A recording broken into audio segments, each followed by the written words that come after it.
오늘 말씀의 제목은 교만이 십자가에 닿을 때입니다. 교만이 십자가에 닿을 때입니다.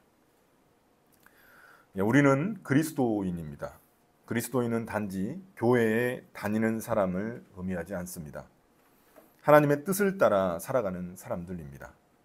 그런데 그러다 보면은 때로는 삶에서 어려움과 고난을 겪을 때가 있습니다. 또 손해를 볼 때도 있습니다. 그럴 때 억울한 생각이 들기도 합니다.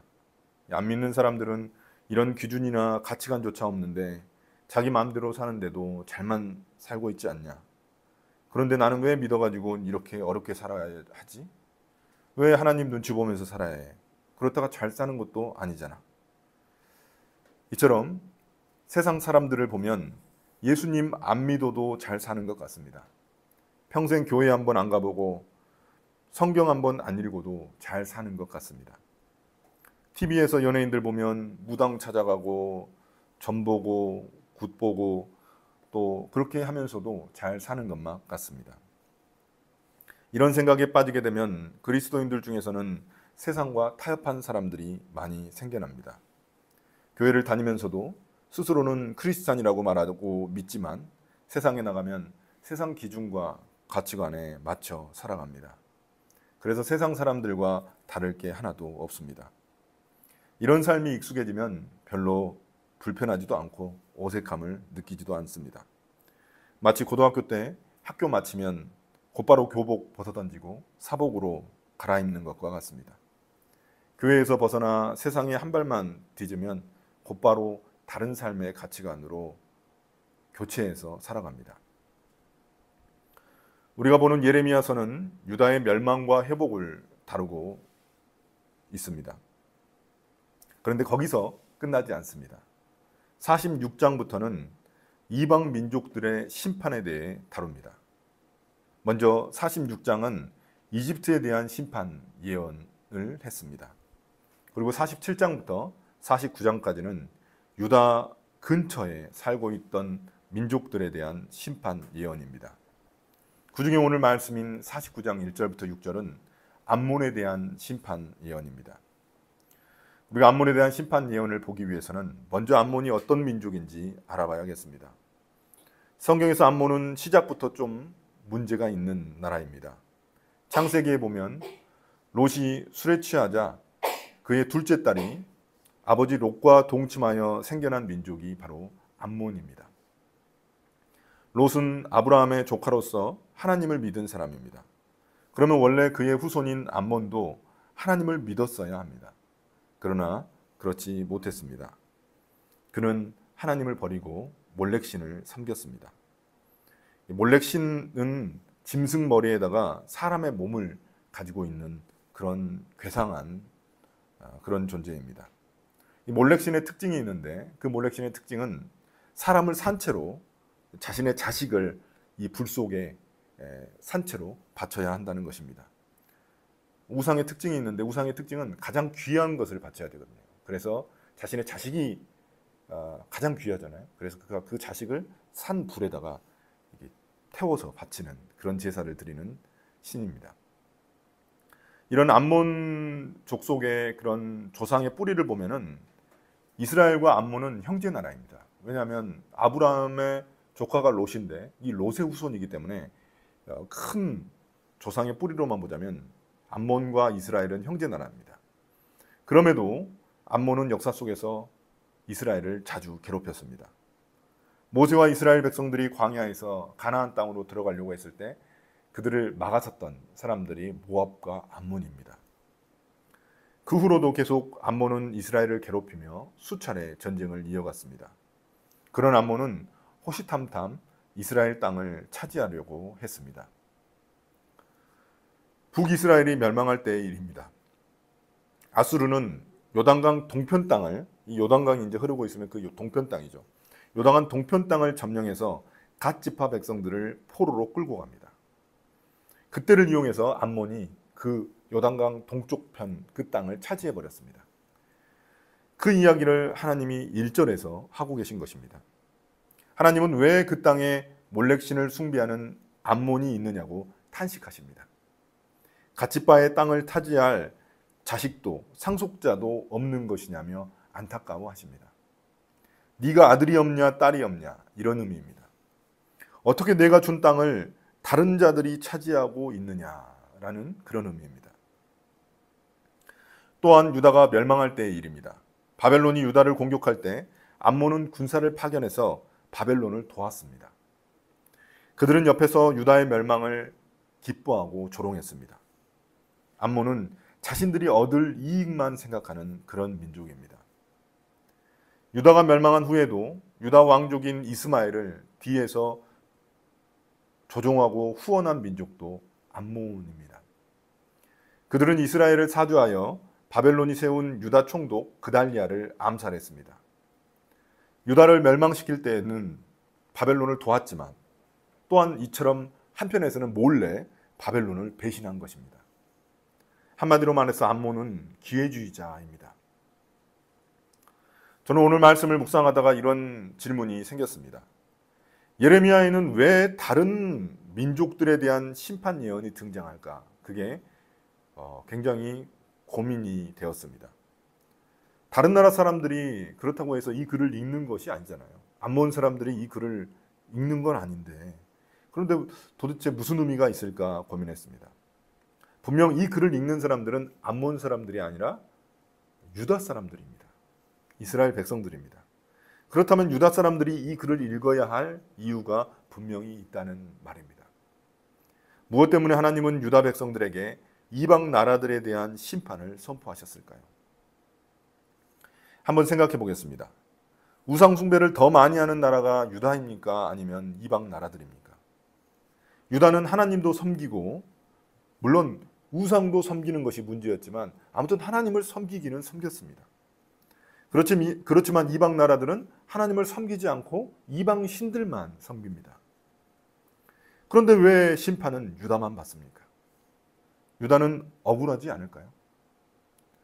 그렇습니다. 하나님이 이방 나라들에 대한 심판을 예언하신 이유도 바로 여기에 있습니다. 하나님은 이방 나라들에 대한 심판을 통해 자신이 온 세상의 통치자라는 사실을 드러내려 하신 것입니다. 하나님은 죄를 지은 유다만 심판하시는 게 아닙니다. 죄를 짓는 이방 민족들도 심판하십니다. 이를 보며 유다 백성들은 어떤 마음이 들까요? 유다 백성들은 위로를 받게 됩니다. 하나님이 이렇게 말씀하시는 거죠. 난 너희들만 족치는 하나님이 아니야. 다른 민족들도 예외는 없다는 것을 보여주신 것입니다. 우리도 그리스도인으로서 억울할 때가 있습니다. 스스로 많이 부족한 그리스도인이라는 것을 인정합니다. 나는 굉장히 좋은 그리스도인이다라고 스스로 말하는 사람은 별로 없을 겁니다. 하지만 내가 많이 부족한 그리스도인이지만 안 믿는 사람보다는 그래도 훨씬 낫지 않냐 이렇게 생각을 합니다. 그런데 이제 문제는 힘든 일은 오히려 나한테만 일어나는 것처럼 느끼게 된다는 것입니다. 그래서 하나님께 따집니다. 하나님 왜 저만 갖고 그러십니까? 제가 안 믿는 사람들 저들보다는 낫지 않습니까? 이렇게 하나님께 따지고 싶을 때가 많이 있지 않습니까? 저는 있었습니다. 제가 대학교 4학년 때 이 졸업반 때의 일입니다. 저는 다른 친구들에 비해서 취업이 잘 안 됐습니다. 그렇다고 학점이 많이 낮은 것도 아니었습니다. 토익 점수가 많이 낮은 것도 아니었습니다. 그런데 이상하게도 면접은 가지만 최종 면접에서 마지막 3차 면접에서 계속 떨어지는 겁니다. 그러니 제 속마음에 이런 생각이 드는 겁니다. 물론 믿는 애들이 잘 되는 거야. 내가 더 열심히 봉사하고 또 하나님을 섬겼지만 그래도 믿는 애들은 어느 정도 인정할 수 있어. 누군가 그를 위해서 더 많이 기도해 줬겠지. 나보다 더 많이 기도해 줬겠지. 그래서 잘 되는 거겠지. 이런 생각이 들었는데 그런데 안 믿는 애들보다는 하나님이 나를 더 좋게 해주셔야 되는 거 아닌가? 그래도 내가 열심히 섬겼는데 그래도 안 믿는 애들보다는 나를 더 좋게 해주셔야 되는 거 아닌가? 부족하지만 그래도 나는 하나님께 최선을 다했는데 왜 하필 내게 이런 시련을 주시지? 어떻습니까? 나만 했던 고민인가요? 하나님은 어떤 분이십니까? 하나님은 믿는 자들의 세계에서만 하나님이 아니십니다. 우리는 보통 교회에서만 하나님이시고 믿는 자들의 하나님이라고만 착각할 때가 있습니다. 그러나 하나님은 온 세상 모든 사람들의 하나님이십니다. 믿는 자, 안 믿는 자 모두 하나님이십니다. 하나님은 온 세상의 통치자이시고 또 심판자이십니다. 하나님은 자기 백성인 유다만 심판하시는 분이 아니십니다. 죄를 지은 이집트도 심판하시고, 죄를 지은 블레셋도 심판하시고, 죄를 지은 모압도 심판하십니다. 그리고 물론 죄를 지은 암몬도 심판하십니다. 암몬은 앞서 말씀드린 것처럼 비열한 민족입니다. 자기 이익을 위해서는 언제든지 남의 뒤통수를 칠 수 있는 그런 민족입니다. 그들은 이웃의 불행과 고통을 통해 자신들의 배를 불리는 자들입니다. 그들은 형제 나라였던 유다의 멸망을 조롱하고 비웃었습니다. 하나님은 그들을 심판하십니다. 2절입니다. 랍바는 암몬의 수도입니다. 현재 이름은 요르단의 수도 암만입니다. 암몬, 암만 비슷하죠? 지금 요르단의 수도입니다. 하나님은 암몬을 심판하십니다. 암몬의 수도 랍바를 폐허로 만들고 성읍들을 불태워 멸망시키십니다. 그리고 하나님은 이스라엘이 잃었던 갓지파의 땅을 회복시켜 주십니다. 하나님은 이스라엘에게 주신 자신의 땅을 잃지 않으시는 분입니다. 3절입니다. 암몬의 주요 성읍 중 헤스본과 아이성이 있습니다. 이제 하나님의 심판으로 말미암아 그곳이 멸망하여 통곡 소리가 넘쳐나게 됩니다. 이제 그들의 조롱은 통곡으로 바뀌게 됩니다. 그들이 섬기던 신 몰렉은 이제 포로로 끌려가는 신세가 됩니다. 고대 세계에서는 이 두 나라가 전쟁해서 한 나라가 다른 나라를 완전히 패배시키고 멸망시키게 되면은 그 나라의 신을 끌고 갔습니다. 그래서 수치와 조롱을 당하게 하는 거죠. 그 나라의 이 패망한 나라의 신상들을 전리품으로 끌고 갔습니다. 그래서 그 신을 무시하고 조롱했습니다. 쓸모없는 연약한 신이라는 그런 의미입니다. 암몬은 그들이 유다에게 했던 그 무시와 조롱을 다시 되받게 된 것입니다. 하나님은 분명 이스라엘을 심판하셨습니다. 그들의 죄악 때문입니다. 그렇다고 다른 민족이 이스라엘을 조롱하는 것을 참지 않으십니다. 하나님은 곧 그 이스라엘 백성들에 대한 조롱은 곧 하나님에 대한 조롱이기 때문입니다. 부모가 자식을 혼낼 수 있습니다. 자식을 위한 길이라면 그렇게 해야 합니다. 그렇지만 다른 사람이 내 자식을 때리고 욕하는 것은 못 참습니다. 이스라엘을 향한 하나님의 마음이 그와 같습니다. 그래서 하나님의 징계가 끝나면 결국 이스라엘이 그 암몬 족속들이 차지한 그 땅을 다시 찾을 수 있도록 회복시켜 주십니다. 그럼 우리를 향한 하나님의 마음은 어떨까요?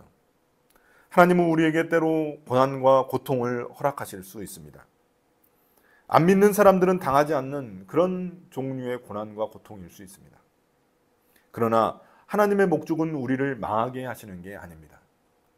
우리를 향하신 하나님의 최종 목적은 회복이고 구원입니다. 그래서 히브리서 12장은 하나님이 징계하시지 않으면 친자식이 아니라 사생아라고 말씀합니다. 그러니까 우리 삶에 고난과 고통이 없으면 그것은 사생아라는 의미라는 겁니다. 그럼 이런 암몬의 죄악은 어디에서 온 것일까요? 4절입니다. 그들은 지리적으로 비옥한 골짜기를 가지고 있습니다. 이것은 그들의 큰 자랑거리입니다. 물이 흐르는 골짜기는 농사짓는 물을 댈 수가 있습니다. 그래서 풍요를 보장해 줍니다. 또한 골짜기가 있으면 군사적으로 보호받을 수 있는 그런 최적의 환경을 제공합니다. 그래서 그들은 자신들 나라가 절대 망하지 않을 것이라고 믿었습니다. 그런 자신감이 있었습니다. 그래서 그들은 재물도 풍부했습니다. 요단 동편 땅이 너무나 풀이 잘 자라가지고 그래서 이 이스라엘 지파 중에 세 지파가 거기를 그 땅을 차지하지 않습니까? 그런 것처럼 그 풀이 너무 잘 자라가지고 농사와 목축에 매우 적합한 땅이었습니다. 물을 대주는 골짜기도 있으니까 그들은 경제적으로 굉장히 부유할 수 있었습니다. 그들은 자신들의 이런 부유함도 자랑거리로 삼았습니다.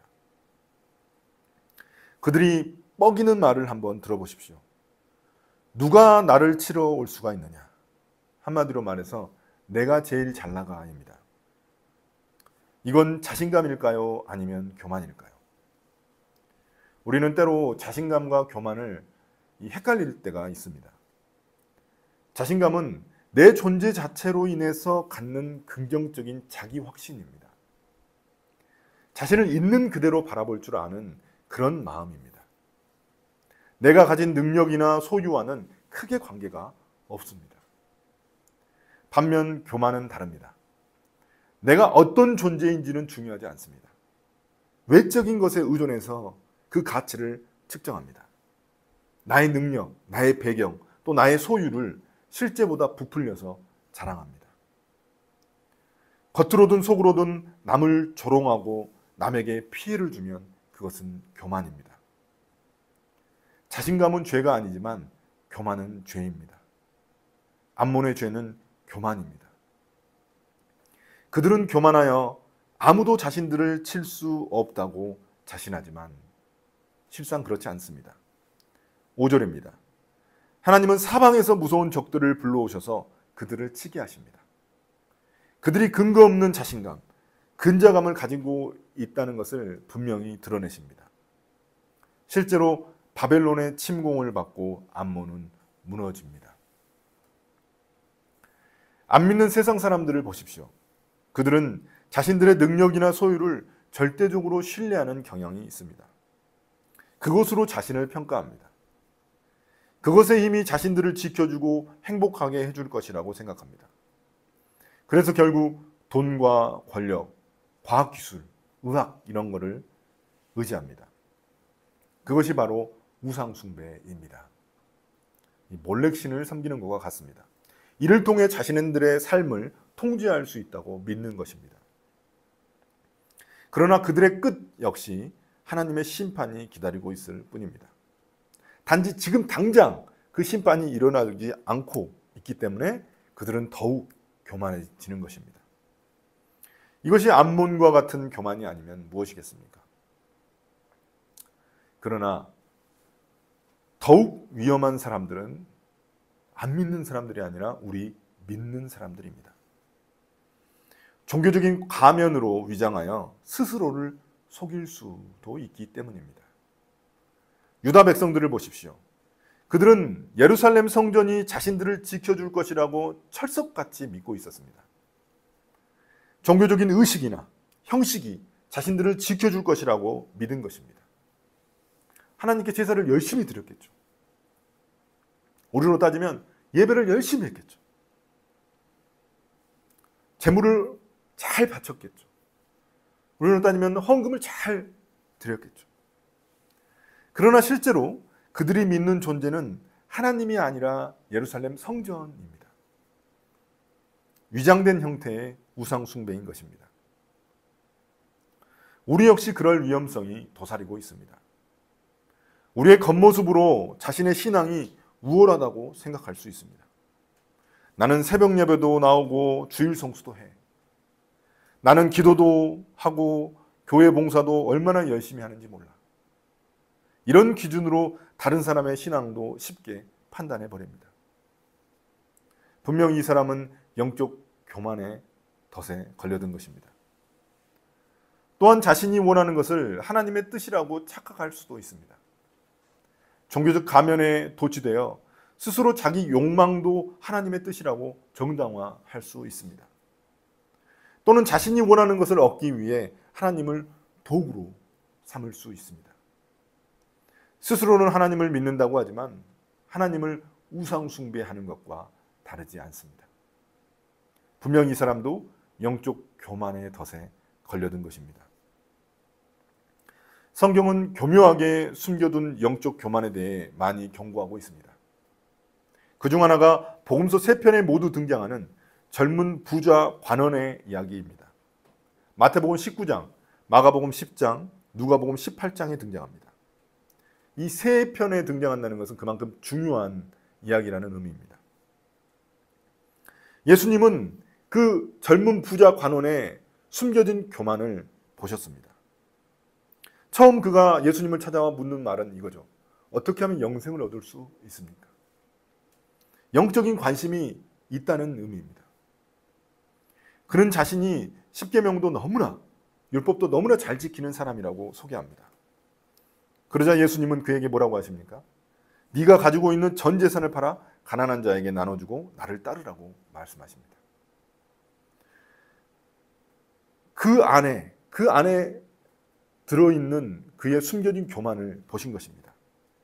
말로는 하나님의 것을 구하는 듯 보이지만 그는 자신의 재산을 의지하는 그런 교만을 품고 있었던 것입니다.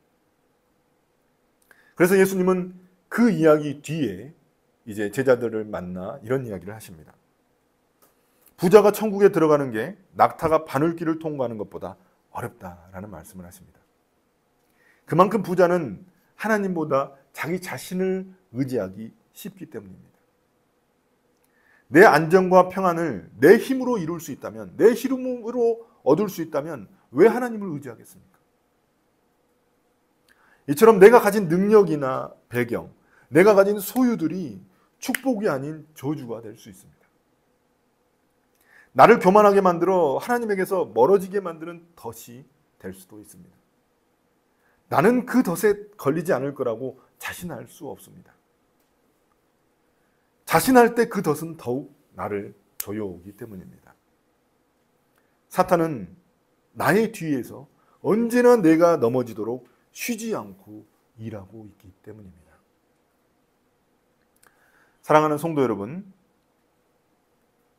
오늘 말씀에서 교만의 결과가 무엇인지 보았습니다. 그리고 더 무서운 것은 우리 안에 숨겨진 영적 교만이라는 사실도 알게 되었습니다. 하나님이 내게 주신 것들을 조심하십시오. 그리고 무엇이든 그것이 더 크고 더 좋은 것이라면 더욱 조심하십시오. 그것이 내 영혼의 덫이 될 수 있다는 사실을 마음 깊이 새겨야 합니다. 예수님 말씀하신 것처럼 첫째 된 자가 꼴찌되고 꼴찌 된 자가 첫째 될 수 있는 것입니다. 그렇다고 하나님이 주신 복을 억지로 거부할 필요는 없습니다. 나는 그냥 안 할래요. 그럴 수는 없죠.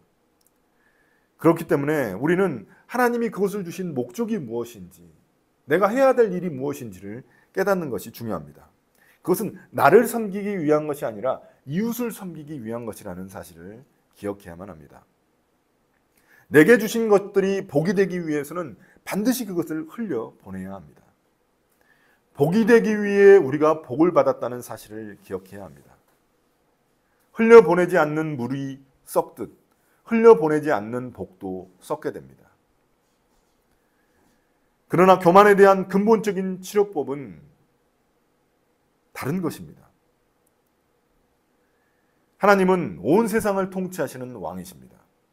그분은 이 땅에 연약한 인간의 육체의 몸을 입고 오셨습니다. 그리고 가장 낮은 자리인 십자가에서 피 흘려 돌아가셨습니다. 그분의 삶과 십자가에는 교만이라고는 단 한 방울도 섞여 있지 않습니다. 아니, 그분의 십자가를 손에 대면 우리의 교만은 마치 바이러스처럼 죽고 맙니다. 그래서 십자가는 교만에 대한 유일한 치료제입니다. 그래서 저는 우리 교회 식구들, 저와 여러분이 날마다 십자가를 바라보며 하나님의 은혜를 깨닫고 그분을 의지하며 살아가는 그런 복된 인생들이 되시기를 예수님의 이름으로 축복합니다.